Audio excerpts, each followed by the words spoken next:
Now we're starting the septoplasty. A septoplasty is correction of a deviated septum, where any part of the septum made out of either cartilage or bone is obstructing the airway. A deviated septum affects breathing, and the more deviated it is, the more nasal obstruction you're going to have.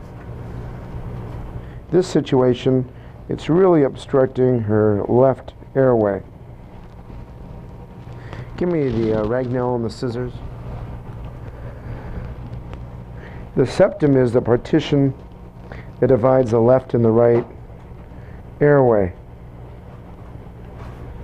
And I'm going back to the junction where the bone meets the cartilage. Suction. Now we're going to have specimen. Tap, tap. Okay, so now we're removing the vomer, which is part of the septum, which is obstructing her airway. Go ahead. Go ahead. Go ahead. Go ahead.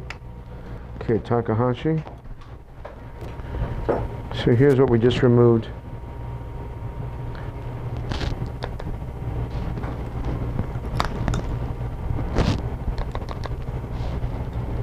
So I'm removing part of what we call the septal bone. The back part of the septum is composed of bone, and the front part of the septum is composed of cartilage. With Luisa's septoplasty, this was an extremely difficult deviated septum to repair because it was really crooked. At the end of it, it was really deviated over to the right. So here's the septum, and this should be straight, and it's curving now over to the right, towards me.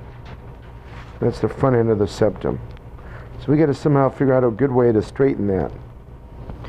What I'm doing now is I'm putting a stitch along the bottom part of the deviated septum to see if that will help us get it straightened out.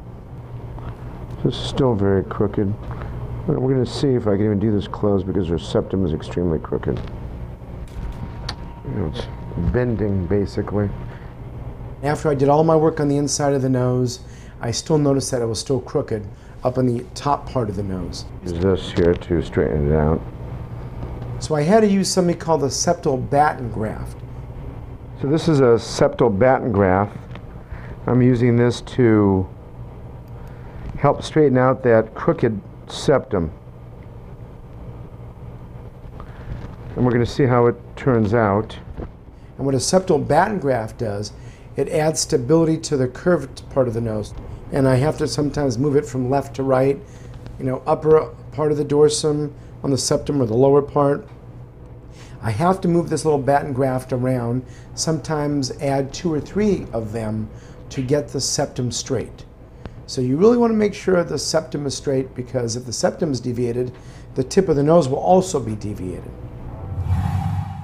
Today I saw Luisa. She's about 7 weeks following a closed rhinoplasty, septoplasty, and turbinoplasty. We performed multiple procedures on her to take down her hump, make the middle part of the nose more symmetric, and fix her deviated septum to help open up her airway. Surgery went very smooth. That's exactly what I expected. At this point, she's very early in her healing phase, but she's fine. Everything looks great, and she's healing beautiful.